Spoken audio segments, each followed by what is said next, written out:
Narito ang isa sa mga paraan upang ikaw ay makakuha ng tunay na pangil ng kidlat.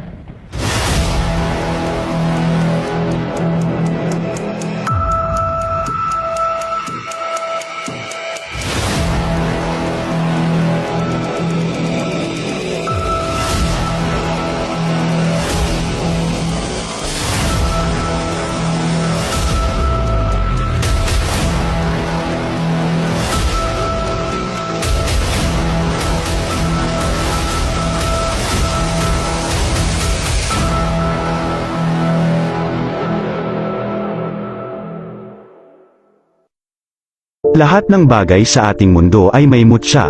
Ito ang tinatawag na mutya ng kalikasan na nagtataglay ng pambihirang kapangyarihan. Pagmasdang mabuti ang tunay o lehitimong pangil ng kidlat na bihira lang makuha at tanging may busilak lamang na puso ang makakakuha nito. Ang pangil ng kidlat ay isa sa mga mutya ng kalikasan na nagtataglay ng pambihirang kapangyarihan. Sa mga taong nakakapanood nito na bukas ang third eye ay siguradong nakikita nila ang aura nito.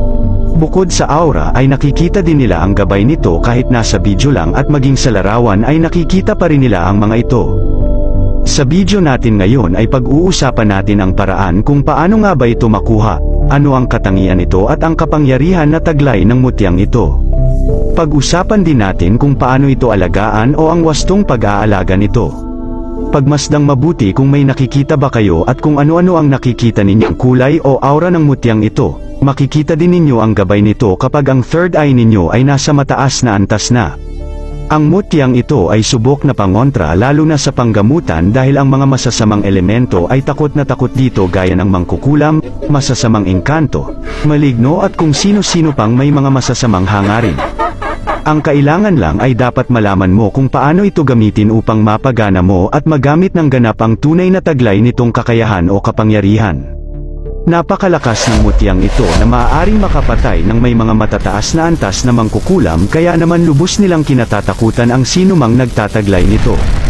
Ngayon ay ihahayag ko ang lihim na salita o Latin para sa mutyang ito dahil hindi mo mapagana ang tunay na pangil ng kidlat kung hindi mo alam ang sekretong pangalan o ang sekretong Latin nito. Kayo ay binabalaan ko na huwag bumili ng mga ganitong bagay dahil nagkalat ang mga peke sa social media at kung saan-saan aking kaibigan. Sayang lang ang pera ninyo dahil ang tunay na mutya ay hindi binibenta lalo na sa napakalaking halaga. Uulitin ko, hindi ito binibenta ngunit ito ay maaaring ibigay sa iyong kaibigan na itinuturing mo ng kapatid at kung sino man ang pinagkakatiwalaan mo dahil sa kanyang busilak na puso o may mabuting kalooban. Paano nga ba makukuha ang pangil ng kidlat? Sa pagkuha ng ngipin o pangil ng kidlat ay matatagpuan ito sa isang lugar o isang bagay na tinamaan ng kidlat. Ito ay makukuha lamang sa pamamagitan ng isang bagong hasang itak. Pagkatapos ay pahiran mo ng sukang gawa sa tebu o cane vinegar o di kaya'y lambanog. Siguraduhin ito ay totoong lambanog at hindi yung nabibili sa tindahan. Pagkatapos ay itusok o isaksak ang iyong itak sa parte o bahagi na tinamaan ng kidlat. At kung ikaw ay karapat-dapat ay kusang didikit ang mutya o pangil ng kidlat sa talim ng iyong itak. Bukod dyan ay napakahalaga ang malaman mo ang lihim na Latin o ang pangalan ng kidlat. Dahil ito ang gagamitin ninyong salita upang tawagin ang mutya ng kidlat, habang hinahawakan mo ang itak sa kanang kamay na nakabaon sa bagay na tinamaan ng kidlat ay usalin ang mga salitang ito.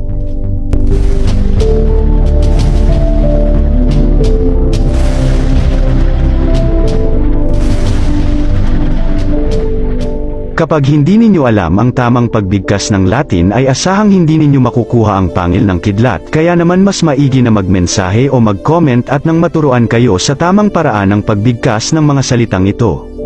Kapag nagtataglay ka nito ay makakaroon ka ng di pangkaraniwang lakas at bilis na maaari mong gamitin sa kabutihan.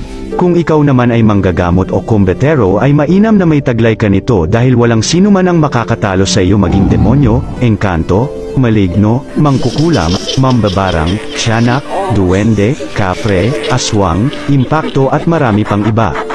Kapag kayo ay nakikipaglaban sa mga masasamang elemento ay maaari na ninyong utusan ang kidlat upang patayin ang kalaban sa pamamagitan ng kuryente na iyong pakawalan at makuryente na nito ang kalaban sa pamamagitan ng pagbanggit sa mga lihim na salita nito. Ikaw ay magiging malakas, maliksi at matagal mapagod kapag nagtataglay ka nito at marami ka pang matutuklasang bisa nito habang daladala mo ang mutyang ito. Tungkol naman sa paraan ng pangangalaga nito ay hanapin lamang ninyo sa isa sa aking mga video at nang malaman ninyo ang tamang paraan ng pangangalaga ng mutyang ito. Laging tandaan na ang mga itinuturo dito ay subok na pamamaraan kaya naman ingatan ninyo ang mga salitang ito at gamitin ang nalalaman para sa kabutihan at tanging sa kabutihan lamang upang kayo ay magiging kalugod-lugod sa paningin ng mahal nating Panginoong Diyos. Abangan po ninyo ang susunod kong video upang madagdagan ang inyong kaalaman tungkol sa mga usapin o mga bagay na mahiwaga at sabay-sabay nating tuklasin ang lihim at mga kaganapan sa espiritual na daigdig.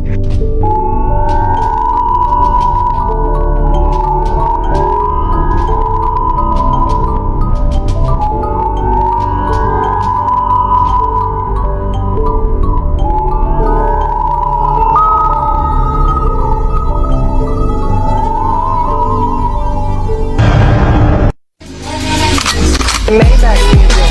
Can anybody out there